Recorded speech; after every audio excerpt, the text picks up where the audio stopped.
हरिः ओम् आपादमौलिपर्यन्तं गुरूणाम् आकृतिं स्मरेत् तेन विघ्नाः प्रणश्यन्ति सिद्धन्ति च मनोरथाः। श्रीगुरुभ्यो नमः परमगुरुभ्यो नमः श्रीमदानन्दतीर्थभगवत्पादाचार्यगुरुभ्यो नमः मन्मनोभीष्टवरदं सर्वाभीष्टफलप्रदं पुरन्दरगुरुं वन्दे दासश्रेष्ठं दयानिधिं विद्याविनयसम्पन्नान् शान्तादिगुणबृंहितान् सच्छास्त्रप्रवचनासक्तान् निर्मलार्यान् गुरून् भजे। पृथ्वीमण्डलमध्यस्थाः पूर्णबोधमतानुगाः वैष्णवाः विष्णुहृदयाः तान् नमस्ते गुरुर्मम। हरिः ओम् ಶ್ರೀಶಾ ಪಾಹಿ ಅನಂತಕೋಟಿ ಬ್ರಹ್ಮಾಂಡ ನಾಯಕ ಎಂಬುದು ಶ್ರೀ ಪುರಂದರದಾಸರು ರಚಿಸಿದ ಶಾಸ್ತ್ರ ಪ್ರಮೇಯವಾದ 180 ಗದ್ಯ ರೂಪವಾಗಿದೆ. 81ನೆಯ ಗದ್ಯ ಪುರಾಣ ಪುರುಷೋತ್ತಮ ಎಂಬುದು. ಪುರಾಣ ಪುರುಷೋತ್ತಮ ಎಂಬುದು ಶಾಸ್ತ್ರ ಪ್ರಮೇಯವೇ ಆಗಿದೆ ಎಂಬುದನ್ನು ಸವಿಸ್ತಾರವಾಗಿ ತಿಳಿಸುವ ಗದ್ಯವಾಗಿದೆ. ಪುರಾಣ ಎಂದು ಹೇಳಿದ್ರಿಂದ ಪುರಾಣ ಎಂಬುದು ವ್ಯಾಖ್ಯಾನ ರೂಪವಾಗಿರಿದೆ. ಯಾವುದಕ್ಕೆ ವ್ಯಾಖ್ಯಾನ ರೂಪವಾಗಿದೆ ಅಂದರೆ ವೇದಕ್ಕೆ ವ್ಯಾಖ್ಯಾನ ರೂಪವಾಗಿದೆ. ಆದ್ದರಿಂದ ಪುರಾಣ ಎಂದು ಹೇಳಿದ್ರಿಂದ ಪುರಾಣದ ಪೂರ್ವ ರೂಪವಾದ ವೇದಗಳು ಮತ್ತು ಉತ್ತರ ರೂಪವಾದ ವ್ಯಾಖ್ಯಾನ ರೂಪವಾದ ಪುರಾಣಗಳು ಇವೆರಡರಿಂದಲೂ ಅಭಿವ್ಯಕ್ತವಾದವ ಭಗವಂತ, ಅವನನ್ನು ಪುರುಷೋತ್ತಮ ಎಂದು ಕರೆಯುತ್ತೇವೆ ಎಂಬುದು ತಾತ್ಪರ್ಯ. ಪುರಾಣ ಪುರುಷೋತ್ತಮ ಎಂದು ಶ್ರೀ ಪುರಂದರದಾಸರು ಅಂದು ನುಡಿದು ತೋರಿಸಿದ್ದಾರೆ. ಪುರಾಣ ಎಂದು ಹೇಳಿದಾಗ ಪೌರುಷೇಯ ಮತ್ತು ಅಪೌರುಷೇಯ ಆಗಮವನ್ನು ನಾವು ನೋಡಿದಂತೆ ಪುರುಷೋತ್ತಮ ಅಂತ ಶಬ್ದವನ್ನು ನಾಮವನ್ನು ಕೇಳಿದ ಕೂಡಲೇ ನಮಗೆ ಅರ್ಥವಾಗುವುದು ಯಾವುದು? ಪುರುಷ ಸೂಕ್ತ ಪ್ರತಿಪಾದಕ ಭಗವಂತ ಪುರುಷ ಸೂಕ್ತದಿಂದ ಅಭಿವ್ಯಕ್ತನಾದವ. ಪುರುಷ ಸೂಕ್ತವು ಗಾಯತ್ರಿಯ ವ್ಯಾಹೃತಿ ರೂಪದಿಂದ, ವ್ಯಾಹೃತಿ ರೂಪವು ಗಾಯತ್ರಿ ಪದಗಳಿಂದಲೇ ಆಗಿದೆ. ಗಾಯತ್ರಿ ಮೂಲ ಓಂಕಾರದಿಂದ ಪ್ರತಿಪಾದಿತವಾಗಿದೆ. ಓಂಕಾರ ಎಂಬತಕ್ಕಂಥದ್ದು ಸರ್ವ ಶಬ್ದಮಯಿ, ಎಲ್ಲ ಶಬ್ದಗಳು ಧ್ವನ್ಯಾತ್ಮಕ ವರ್ಣಾತ್ಮಕ ಶಬ್ದಗಳು ಓಂಕಾರದಲ್ಲಿ ಅಡಗಿದೆ. ನಾವು ಮುಖ್ಯವಾಗಿ ತಿಳಿಯಬೇಕಾದ್ದು ಓಂಕಾರ ಪ್ರತಿಪಾದ್ಯ ಭಗವಂತ, ಸಕಲ ವೇದ ಪ್ರತಿಪಾದ್ಯ ಭಗವಂತ, ಸಕಲ ಪೌರುಷೇಯ ಅಗಮ ಪ್ರತಿಪಾದ್ಯ ಭಗವಂತ, ಸಕಲ ಅಪೌರುಷೇಯ ವೇದ್ಯ ಪ್ರತಿಪಾದ್ಯ ಭಗವಂತ ಎಂಬುದನ್ನು ಅದನ್ನು ತಿಳಿಸುವ ಮಹಾವಾಕ್ಯ ಮಹಾಗದ್ಯ ಪುರಾಣ ಪುರುಷೋತ್ತಮ ಎಂಬುದು. ಪುರಾಣ ಪುರುಷೋತ್ತಮನನ್ನು ತಿಳಿಯುವ ಬಗ್ಗೆ ಹೇಗೆ ಉಪಾಸನೆ ಮಾಡಬೇಕು ಎಂಬುದನ್ನು ಪುರಾಣ ವಾಕ್ಯದಿಂದಲೇ ತಿಳಿಸುವ ಚಮತ್ಕಾರ್ಯ ಶ್ರೀ ಪುರಂದರದಾಸರದು. ಆದ್ದರಿಂದಲೇ ಪುರಾಣ ಎಂಬ ಶಬ್ದವನ್ನು ನಮಗೆ ಮಾರ್ಗದರ್ಶನವಾಗಿ ತೋರಿಸಿ ಇಡೀ ಪುರಾಣವನ್ನು ಅಭ್ಯಾಸ ಮಾಡಿದಾಗ ಪುರುಷೋತ್ತಮನ ವ್ಯಕ್ತವಾಗುವುದು ಎಂಬುದನ್ನು ತಿಳಿಸಿಕೊಟ್ಟಿದ್ದಾರೆ. ನಾವು ಬ್ರಹ್ಮ ಪುರಾಣವನ್ನು ಚಿಂತಿಸುತ್ತಿದ್ದೆವು. ಮುಂದಿನ ವಾಕ್ಯ ಹೀಗಿದೆ: ಯತೈವ ಪೌರುಷಂ ಸೂಕ್ತಂ ನಿತ್ಯಂ ವಿಷ್ಣು ಪರಾಯಣಂ ತಥೈವ ಮೇ ಮನೋ ನಿತ್ಯಂ ಭೂಯಾದ್ ವಿಷ್ಣು ಪರಾಯಣಂ. ಎಷ್ಟು ಸುಲಭವಾಗಿ ಶ್ರೀ ವೇದವ್ಯಾಸರು ಅಂದು ತೋರಿಸಿದ್ದಾರೆ. ಯತೈವ ಪೌರುಷಂ ಸೂಕ್ತಂ ನಿತ್ಯಂ ವಿಷ್ಣು ಪರಾಯಣಂ. ಪೌರುಷ ಸೂಕ್ತ ಎಂಬತಕ್ಕಂಥದ್ದು ವಿಷ್ಣುವಿನ ಪರವಾಗಿ ಹೇಳಿದುದಾಗಿದೆ, ಉಕ್ತವಾಗಿದೆ ಎಂಬುದು ಅಪೌರುಷೇಯ ಆಗಮ. ತಥೈವ ಮೇ ಮನಃ ನಿತ್ಯಂ ಭೂಯಾತ್ ವಿಷ್ಣು ಪರಾಯಣಂ. ಅದರಂತೆ ನಮ್ಮ ಮನಸ್ಸು ಭಗವಂತನಲ್ಲಿ ನೆಲೆಸಿರಲಿ. ಈ ಆದೇಶವನ್ನು ಹೇಳುವುದರಿಂದ ನಮಗೆ ಪುರಂದರದಾಸು ತಿಳಿಸತಕ್ಕಂಥ ಪ್ರಮೇಯ ಏನು ಅಂದರೆ ಉಪಾಸನಾ ಪ್ರಮೇಯ. ಭಗವಂತನನ್ನು ಸರ್ವಶಬ್ದಮಯೀ ಎಂದು ಹೇಗೆ ತಿಳಿಯುವುದು ಅಂದರೆ ಸಕಲ ಪೌರುಷೇಯ ಅಪೌರುಷೇಯದಿಂದ ಪ್ರತಿಪಾದ್ಯ ರೂಪ. ಅಷ್ಟೇ ಏನು ಅಂದರೆ ಪುರುಷೋತ್ತಮ ಅಂತ ಹೇಳಿದ್ರಿಂದ ಇಲ್ಲಿ ಮೇ ಮನಃ ನಿತ್ಯಂ ಭೂಯಾತ್, ನನ್ನ ಮನಸ್ಸಿನಲ್ಲಿ ಭಗವಂತನು ಶಾಶ್ವತವಾಗಿ ಉಳಿಯಲಿ, ಮನಸ್ಸು ಯಾವಾಗಲೂ ಭಗವಂತನನ್ನೇ ಧ್ಯಾನಿಸಲಿ ಎಂದು ಬ್ರಹ್ಮಪುರಾಣದ ವಾಕ್ಯ ಇರುವುದರಿಂದ ಸಕಲ ಶಾಸ್ತ್ರ ಪ್ರಮೇಯ ದಾಸರ ಸಾಹಿತ್ಯ ಸಂಗೀತದಲ್ಲಿ ಏನು ಹೇಳ್ತಿರ್ತಾರಂದರೆ ಸ್ವರೂಪ ತನ್ನ ಮನಸ್ಸು ಸ್ವರೂಪ ಅಂಗವಾಗಿರತಕ್ಕಂಥದ್ದೇ ಮನಸ್ಸು. ಆ ಮನಸ್ಸಿಗೆ ಸ್ವರೂಪ ಹೇಳತಕ್ಕಂಥ ಮಾತೇನಿದೆ, ಸದಾ ಭಗವಂತನನ್ನು ಸ್ಮರಿಸು ಎಂಬುದೇ ಆಗಿದೆ. ಮನಸ್ಸನ್ನು ಶುದ್ಧೀಕರಿಸುವ ಬಗೆಯನ್ನು ಇಲ್ಲಿ ತಿಳಿಸುತ್ತಾ ಇದ್ದಾರೆ. ಮನಸ್ಸು ಅತ್ಯಂತ ಚಂಚಲ ಮತ್ತು ಅತ್ಯಂತ ಸೂಕ್ಷ್ಮ ಎಂಬುದು ಎಲ್ಲರಿಗೂ ತಿಳಿದ ವಿಷಯ ಆಗಿದೆ. ನಾವು ಯಾವುದೇ ಸಾಧನೆ ಮಾಡಬೇಕೆಂದರೆ ಮನಸ್ಸಿನ ಮೂಲಕವೇ ಸಾಧ್ಯವಾಗುವುದು. ಮನಯೇವ ಬಂಧುವು ಸರ್ವಕಾರ್ಯೇಷು ಎಂಬುದಾಗಿದೆ.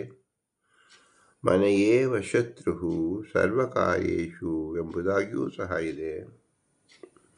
ಮನಸ್ಸು ಕಾರಣ, ಸಾಧನೆ ಮಾಡುವುದಕ್ಕೂ ಕಾರಣ, ಅನರ್ಥ ಆಗುವುದಕ್ಕೂ ಮನಸ್ಸು ಕಾರಣ ಎಂಬುದು ಶಾಸ್ತ್ರವಚನವೂ ಹಾಗೂ ದಾಸರ ವಚನವೂ ಆಗಿದೆ. ಪ್ರಸ್ತುತ ಬ್ರಹ್ಮಪುರಾಣದಲ್ಲಿ ಶ್ರೀ ವೇದವ್ಯಾಸರ ಅಭಿಪ್ರಾಯ ಯಥೈವ ಪೌರುಷಂ ಸೂಕ್ತಂ ನಿತ್ಯಂ ವಿಷ್ಣುಪರಾಯಣಂ ತಥೈವ ಮೇ ಮನೋ ನಿತ್ಯಂ ಭೂಯಾದ್ ವಿಷ್ಣುಪರಾಯಣಂ.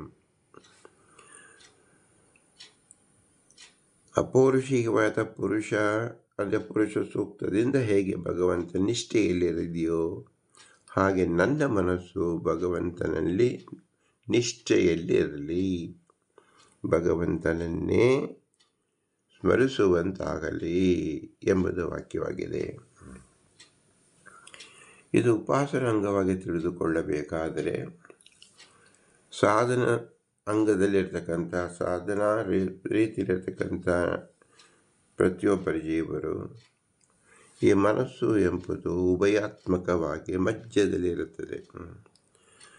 ಸ್ವರೂಪದಿಂದ ಚಿತ್ತ, ಚೇತನ, ಅಹಂಕಾರ ರೂಪ, ಬುದ್ಧಿ ಮತ್ತು ಅಹಂಕಾರ ರೂಪವಾಗಿ ಮನಸ್ಸಿದ್ದರೆ ಮನಸ್ಸಿನ ಬಾಹ್ಯದಲ್ಲಿ ಸಕಲ ಇಂದ್ರಿಯಗಳು, ಅದರ ಅಭಿಮಾನಿ ತತ್ವಾಭಿಮಾನಿ ದೇವತೆಗಳು ಮತ್ತು ಆ ಇಂದ್ರಿಯಗಳ ಮೂಲಕ ಅದರ ವಿಷಯವಾದ ಇಡೀ ಪ್ರಪಂಚ, ಇಡೀ ಬ್ರಹ್ಮಾಂಡ. ಮನಸ್ಸು ಎಂಬುದು ಮಧ್ಯವರ್ತಿ. ಪೂರ್ವ ಭಾಗದಲ್ಲಿ ಸ್ವರೂಪ, ಉತ್ತರ ಭಾಗದಲ್ಲಿ ಬ್ರಹ್ಮಾಂಡ. ಒಂದು ಕಡೆ ಬ್ರಹ್ಮಾಂಡ, ಇನ್ನೊಂದು ಕಡೆ ಪಿಂಡಾಂಡ. ಈ ಮಧ್ಯದಲ್ಲಿರ್ತಕ್ಕಂಥದ್ದು ಮನಸ್ಸು. ಮನಸ್ಸನ್ನು ನಾವು ಹೇಗೆ ಉಪಯೋಗಿಸಿಕೊಂಡರೆ ಅದರಂತೆ ನಮಗೆ ಸಹಾಯವಾಗುವುದು. ಹೊರಗಿನ ಇಂದ್ರಿಯಗಳಿಗೆ ನಾವು ಮನಸ್ಸು ಹೋದರೆ ಒಳಗಿನ ಪಿಂಡಾಂಡಕ್ಕೆ ನಾವು ಬಹುದೂರವಾಗಿ ಬ್ರಹ್ಮಾಂಡದಲ್ಲಿ ಅಲೆದು ನಾವು ದಿಕ್ಕು ಕಾಣದೆ ಹೋಗಬೇಕಾಗುತ್ತದೆ. ಹೊರಗಿನ ಇಡೀ ಬ್ರಹ್ಮಾಂಡವು ಅಸಾರ ಮತ್ತು ಅನಿತ್ಯ ಎಂಬುದ ಶಾಸ್ತ್ರನಿಷ್ಠವಾದ ಪ್ರಮೇಯಗಳನ್ನು ಚೆನ್ನಾಗಿ ತಿಳಿದಾಗ ಎಲ್ಲ ಇಂದ್ರಿಯಗಳನ್ನು ಅರ್ಥದಿಂದ ನಿಯಮ ಮಾಡಿ ಹಿಂಪಡೆದುಕೊಂಡಾಗ ಮನಸ್ಸು ಎಂಬುದು ಪೂರ್ವ ದಿಕ್ಕಿನಲ್ಲಿ ಚಲಿಸಿದಾಗ ಅದು ಬುದ್ಧಿಯಲ್ಲಿ ವಿವೇಕವನ್ನು ತಂದುಕೊಂಡು ಬುದ್ಧಿ ಮೂಲಕ ಚಿತ್ತ ನಿಶ್ಚಿತವಾದ ಅರ್ಥವನ್ನು ಮಾಡಿಕೊಂಡು ಚೇತನ ಭಗವನ್ನಿಷ್ಠವಾಗುತ್ತದೆ. ಇದು ಉಪಾಸನೆ ಕ್ರಮವಾಗಿದೆ. ಇದಕ್ಕಾಗಿ ಭಗವಂತ ನಮಗೆ ಈ ಶರೀರವನ್ನು ಕೊಟ್ಟಿದ್ದಾನೆ, ಇಂದ್ರಿಯಗಳನ್ನು ಕೊಟ್ಟಿದ್ದಾನೆ, ಅದು ಬಹಿರ್ಮುಖ ಮಾಡಿದ್ದಾನೆ.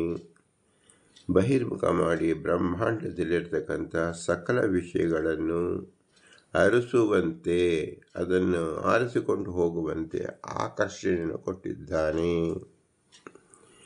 ಪೂರ್ವ ರೂಪದಲ್ಲಿ ಮನಸ್ಸು ಬುದ್ಧಿ ತತ್ವವನ್ನು ಕೊಟ್ಟು ಇದರ ಕೂಲಂಕಷವಾದ ವಿಚಾರವನ್ನು ಇತಿಮಿತಿಯನ್ನು ಚಿಂತಿಸುವಂತೆ ಬುದ್ಧಿಯನ್ನು ಕೊಟ್ಟಿದ್ದಾನೆ. ಆ ಬುದ್ಧಿಯಿಂದ ಪರಿಶೋಧಿಸಿದ ನಂತರ ಚೇತನದಲ್ಲಿ ನಿಶ್ಚಿತವಾದ ತತ್ವಜ್ಞ ನಿಂತಾಗ ಅದು ಸ್ವರೂಪದಲ್ಲಿ ಭಗವಂತನನ್ನು ಕಾಣುವ ಬಗೆಯಾಗಿದೆ. ಅದೇ ಬಿಂಬರೂಪ ದರ್ಶನವಾಗುತ್ತದೆ. ನಾವು ಎಲ್ಲಿ ತನಕ ಬಾಹ್ಯ ಬ್ರಹ್ಮಾಂಡದ ಅರ್ಥಗಳಲ್ಲಿ ನಮ್ಮ ಇಂದ್ರಿಯಗಳನ್ನು ಬಿಟ್ಟಾಗ, ಸಲಿಲ ಮಾಡಿದಾಗ ನಾವು ಪಿಂಡಾಂಡದ ಅಂದರೆ ಬಿಂಬರೂಪದಿಂದ ದೂರ ದೂರ ಸರಿದಂತೆ ಆಗುತ್ತದೆ. ಇದನ್ನು ನಿಯಂತ್ರಿತಗೊಳಿಸಲು ಅಪೌರುಷೀಯವಾದ ವೇದ ಪುರುಷ ಸೂಕ್ತ ಹೇಗೆ ವಿಷ್ಣು ಪರಾಯಣವಾಗಿದೆಯೋ ಹಾಗೆ ನಮ್ಮ ಮನಸ್ಸು ವಿಷ್ಣು ಪರಾಯಣವಾಗಿರಬೇಕು. ಎಂದು ಅಂದರೆ ನಿತ್ಯಂ ಸದಾ ಕಾಲವಾಗಿರಬೇಕು ಎಂಬುದು ತಾತ್ಪರ್ಯ. ಇದು ಸಕಲ ದಾಸರ ಅಭಿಪ್ರಾಯವಾಗಿದೆ. ಇದಕ್ಕಾಗಿ ನಮಗೆ ಒದಗಿಸಿರುವ ಟೂಲ್ ಅಂದರೆ ಏನಪ್ಪ ಅಂದರೆ, ಭಗವನ್ನಿಷ್ಠೆಯಾಗಿ ನಾವು ಆರಾಧನೆ ಮಾಡುತ್ತಿದ್ದಾಗ ಹೊರಗಿನ ಪದಾರ್ಥಗಳ ಆಕರ್ಷಣೆ ನಿಲ್ಲುವುದು. ನಾವು ಮನಸ್ಸು ಸದಾಕಾಲ ಸೂಕ್ಷ್ಮವಾಗಿರುವುದರಿಂದ ಅದು ಪಶ್ಚಿಮ ಮುಖವಾಗಿ ಹರಿದು ಹೋಗುವುದನ್ನು ತಡೆಯಲು ಅದನ್ನು ಎಂಗೇಜ್ ಅದರಲ್ಲಿ ನಿರಂತರ ಚಿಂತನೆಯಲ್ಲಿ ತೊಡಗಿಸಿಕೊಳ್ಳುವಂತೆ ಮಾಡಬೇಕು. ಒಂದು ಸಾರಾಸಾರ ವಿವೇಕ ಜ್ಞಾನದಿಂದ ಪಶ್ಚಿಮದಲ್ಲಿರ್ತಕ್ಕಂಥ ಬ್ರಹ್ಮಾಂಡದ ಸಕಲ ಪದಾರ್ಥಗಳನ್ನು ಮತ್ತು ಒಳಗಡೆ ಇರತಕ್ಕಂಥ ಸ್ವರೂಪಾನಂದ ಆವಿರ್ಭಾವವಾದ ಸುಖವನ್ನು ಪಡೆಯುವ ಬುದ್ಧಿ ತತ್ವದಿಂದ ಚೇತನ ಮೂಲಕವಾಗಿ ಆತ್ಮನನ್ನು ಸೇರಬೇಕು. ಇದೇ ನಮ್ಮ ನಿರಂತರವಾದ ನಿಜವಾದ ಸಾಧನೆ ಎಂಬುದು. ಇದಕ್ಕಾಗಿ ಭಗವಂತ ಈ ಶರೀರ ನವದ್ವಾರದ ಯುಕ್ತವಾದ ಶರೀರವನ್ನು ಕೊಟ್ಟಿದ್ದಾನೆ, ಷಟ್ಚಕ್ರವನ್ನು ಕೊಟ್ಟಿದ್ದಾನೆ. ಷಟ್ಚಕ್ರ ಎಂಬತಕ್ಕಂಥದ್ದು ಕಣ್ಣಿಗೆ ಕಾಣಿಸುವುದಿಲ್ಲ. ನವದ್ವಾರ ಎಂಬುದು ಬಹಿರ್ಮುಖವಾಗಿರುವುದರಿಂದ ಎಲ್ಲವೂ ಕಾಣಿಸುತ್ತದೆ. ಕಾಣಿಸುವುದರಿಂದ ಇದು ಇಂದ್ರಿಯಗಳು ಅರ್ಥವನ್ನು ಅನುಸರಿಸಿ ಹೋಗುತ್ತಿದೆ. ಇದು ಪ್ರತಿಯೊಬ್ಬರಿಗೂ ಪ್ರತ್ಯಕ್ಷವಾಗಿ ಅನುಭವಕ್ಕೆ ಬರುವಂತಾಗಿದೆ. ಶಾಸ್ತ್ರ ಹೇಳುವಂತೆ ಇದನ್ನು ಹಿಂಪಡೆದುಕೊಳ್ಳಬೇಕು. ಅದಕ್ಕಾಗಿ ಷಟ್ಚಕ್ರಗಳ ನಿರ್ಮಾಣವಾಗಿದೆ. ಷಟ್ಚಕ್ರಗಳು ಕಣ್ಣಿಗೆ ಕಾಣಿಸದು, ಶಾಸ್ತ್ರದ ಕಣ್ಣಿಗೆ ಕಾಣಿಸುತ್ತದೆ.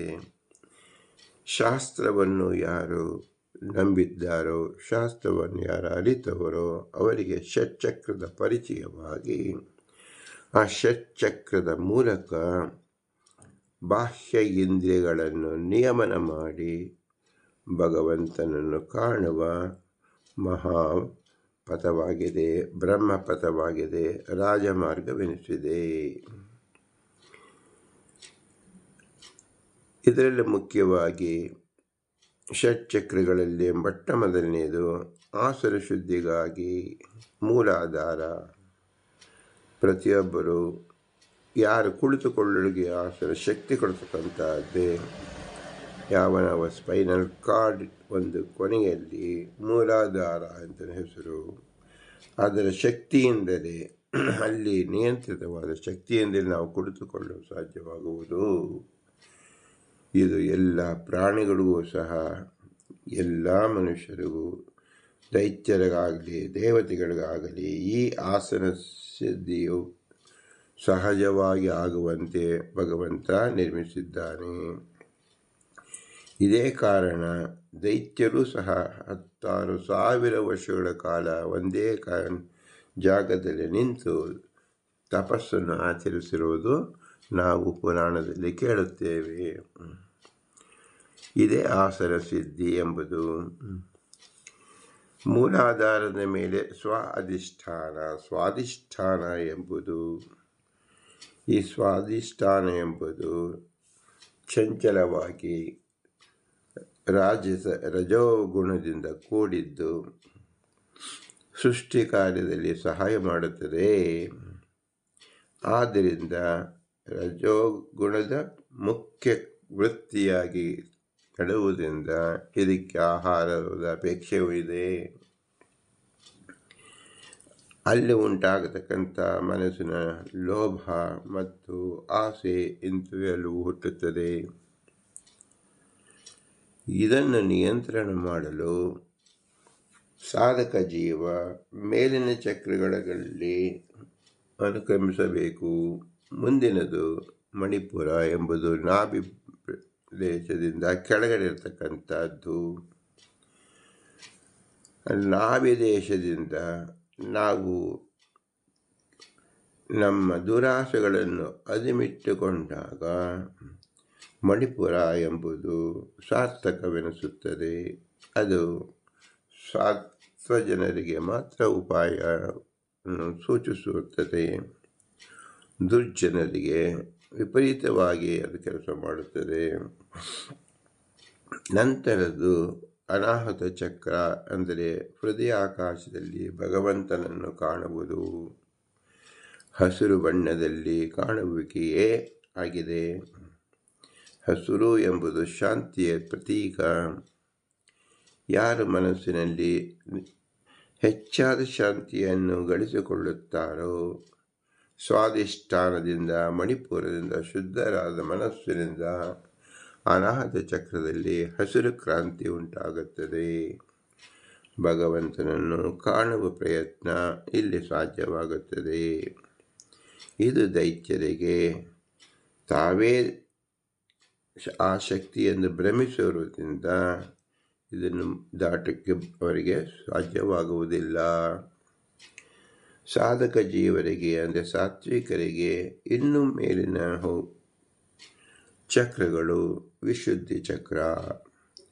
ತನ್ನಲ್ಲಿರತಕ್ಕಂಥ ಅನಾದಿ ಕಾಮಕರ್ಮಗಳನ್ನು ಬಗೆಹರಿಸಿಕೊಳ್ಳಲು ಎಲ್ಲ ಕಾಮದ ಫಲವನ್ನು ಕಳೆದುಕೊಳ್ಳಲು ಇರತಕ್ಕಂಥದ್ದು ಗಂಟಲಿನಿಂದ, ವೇದಘೋಷದಿಂದ, ವಾಕ್ ತಪಸ್ಸಿನಿಂದ, ಭಗವಂತನನ್ನು ಆರಾಧನೆ ಮಾಡುವುದರಿಂದ ನಿತ್ಯವಾದ ಅನಾದಿ ಕಾಮಕರ್ಮಗಳನ್ನು, ಅದರ ಫಲವನ್ನು ನಾವು ನಿಸ್ತೇಜ ಮಾಡಿಕೊಳ್ಳಬಹುದು ಮಂತ್ರಶಕ್ತಿಯಿಂದ. ಮಂತ್ರಶಕ್ತಿ ಎಂಬುದು ಶಬ್ದರೂಪವಾದ್ದರಿಂದ ಶಬ್ದರೂಪ ಗಂಟಲಿನಿಂದ ಹೊರಗೆ ಬರುವುದರಿಂದ ಗಂಟಲಿನಲ್ಲಿ ನೇರಳೆ ಬಣ್ಣದ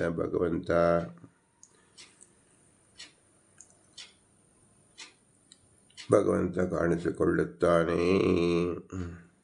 ನಾವು ಇವನ ಆರಾಧನೆ ಮಾಡಿದಾಗ ಮೇಲಿನ ಚಕ್ರ ಆಜ್ಞಾ ಚಕ್ರ, ಇಲ್ಲಿ ಭಗವಂತ ಸಾಕ್ಷಾತ್ತಾಗಿ ಶುದ್ಧ ರೂಪದಲ್ಲಿ ಕಾಣಿಸಿಕೊಳ್ಳುತ್ತಾನೆ.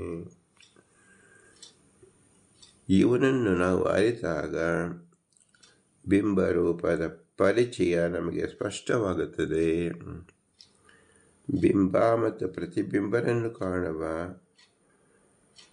ಈ ಆಜ್ಞಾಚಕ್ರದಿಂದ ಭಗವಂತನ ಆಜ್ಞೆಯನ್ನು ಪ್ರತಿಬಿಂಬನಾದ ಜೀವರು ಪ್ರಾಣದೇವರ ಸಹಾಯದಿಂದ ಭಗವದ್ಧ್ಯಾನದಲ್ಲಿ ನಿರತವಾಗದೇ ಆಗಿದೆ. ಈ ನಿರತ ಧ್ಯಾನದಿಂದ ಭಗವಂತ ತೃಪ್ತಿಯಾದಲ್ಲಿ ವಾಯುದೇವರು ಸಹಸ್ರಾರ ಎಂಬ ಶಿರಸ್ಸಿನ 12 ಅಂಗದ ಮೇಲಿನ ದ್ವಾರದಿಂದ ಸ್ಫೋಟವಾಗಿ ಭಗವಂತನ ದರ್ಶನವನ್ನು ಮಾಡಿಸಿ ಭಗವಂತನ ಲೋಕಕ್ಕೆ ಈ ಜೀವನನ್ನು ಕೊಂಡೊಯ್ಯುತ್ತಾನೆ ವಾಯುದೇವರು. ಈ ಬ್ರಹ್ಮನಾಡಿಯಲ್ಲಿ ಪ್ರತಿಯೊಬ್ಬರು ನೋಡಿದಾಗ ಬೆಳಕಿನ ಕೊಳವೆಯಾಗಿದೆ. ಈ ಬೆಳಕಿನ ಕೊಳವೆಯಲ್ಲಿ ಜೀವ ವಾಯುದೇವರ ಅನುಗ್ರಹದಿಂದ, ಭಗವಂತನ ಸಹಾಯದಿಂದ, ಭಗವಂತನೊಡನೆ ಈ ಬ್ರಹ್ಮನಾಡಿಯಿಂದ ಊರ್ಧ್ವಲೋಕಕ್ಕೆ ಹೊರಡಲು ಸಾಧ್ಯವಾಗುತ್ತದೆ. ಆದ್ದರಿಂದಲೇ ಭಗವಂತ ಈ ಶರೀರವನ್ನು ಪಾಲಿಸಿರುವುದು. ಇದು ಅಪ್ರತ್ಯಕ್ಷವಾದರೂ ಶಾಸ್ತ್ರ ಪ್ರತ್ಯಕ್ಷವಾಗಿದೆ. ಇದು ಬುದ್ಧಿಯಿಂದ ನಾವು ನಿಶ್ಚಿತ ಮಾಡಿಕೊಳ್ಳಬೇಕು. ಯಾವ ವೈದ್ಯರು ಶರೀರವನ್ನು ಛೇದಿಸಿದಾಗ ಇದು ಕಾಣಲು ಸಿಗುವುದಿಲ್ಲ, ಅಂದರೆ ಪ್ರತ್ಯಕ್ಷಕ್ಕೆ ಇದು ವಿಷಯವಾಗಿಲ್ಲ, ಶಾಸ್ತ್ರಕ್ಕೆ ಮಾತ್ರ ವೇದ್ಯವಾಗಿದೆ. ಇದನ್ನು ನಿರ್ಧರಿಸತಕ್ಕಂತಹದ್ದು ಬುದ್ಧಿ. ಬುದ್ಧಿ ಎಂಬತಕ್ಕಂಥದ್ದು ಮನಸ್ಸಿನ ಪ್ರಭೇದ. ಅಹಂಕಾರ, ಬುದ್ಧಿ, ಚಿತ್ತ, ಚೇತನ ಎಂಬುದು 4 ಮನಸ್ಸಿನ ಪ್ರಭೇದಗಳು.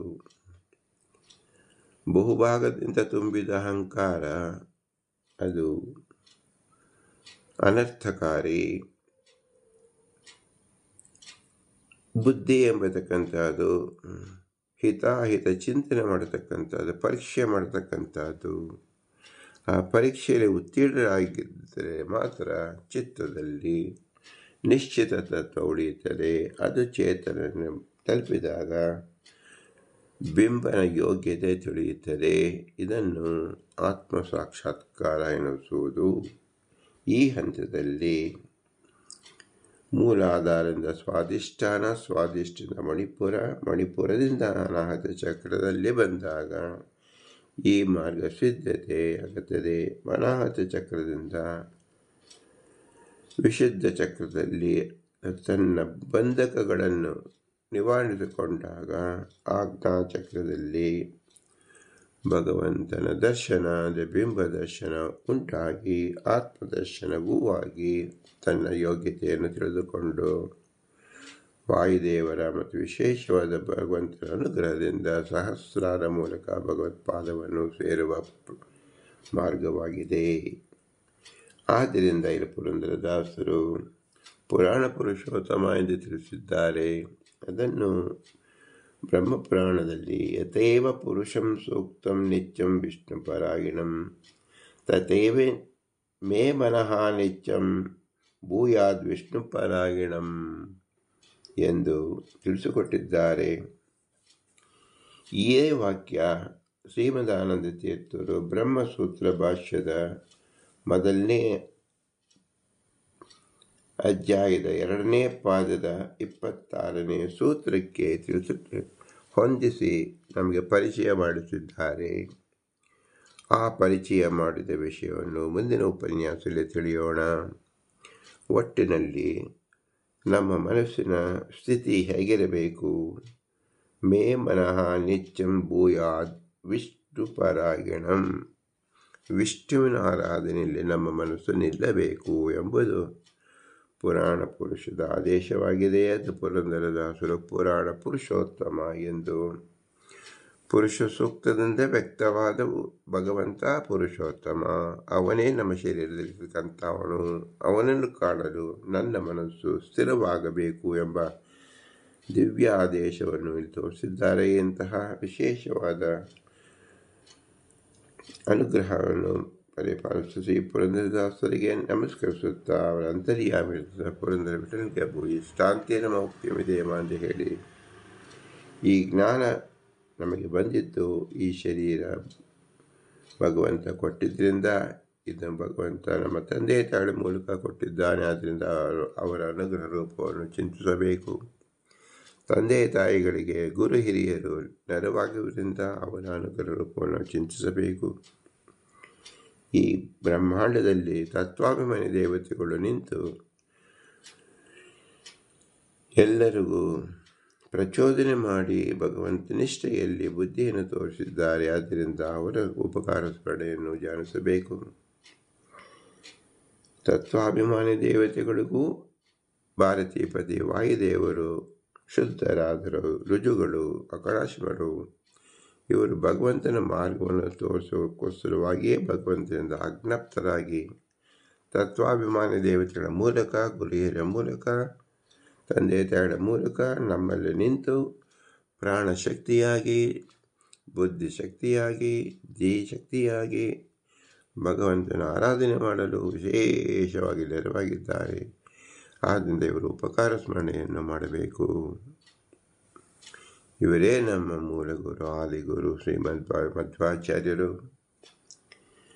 ಇವರೆಲ್ಲರೂ ಅಸ್ವತಂತ್ರರು. ಸ್ವತಂತ್ರವಾದ ಭಗವಂತ ಲಕ್ಷ್ಮೀನಾರಾಯಣ ಮಾತ್ರ. ಆದ್ದರಿಂದ ಇವರೆಲ್ಲರೂ ಸಹ ನಿಂತ ನಡೆಸುವ ಭಗವಂತ ಸ್ವತಂತ್ರವಾದವ ಭಗವಂತ ಮಾತ್ರ.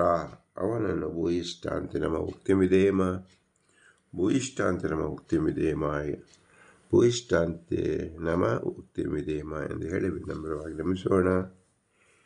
ಇದರ ವಿಸ್ತಾರ ಚಿಂತನೆಯನ್ನು ಬ್ರಹ್ಮಸೂತ್ರ ಭಾಷ್ಯದಲ್ಲಿ ಮುಂದಿನ ಉಪನ್ಯಾಸದಲ್ಲಿ ಚಿಂತಿಸೋಣ. ಭಾರತೀಯರ ಮುಖ್ಯ ಪ್ರಾಣಾಂತರ್ಗತ ಶ್ರೀಕೃಷ್ಣಾರ್ಪಣಸ್ಸು. ಹರಿ ಓಂ, ಹರಿ ಓಂ, ಹರಿ ಓಂ.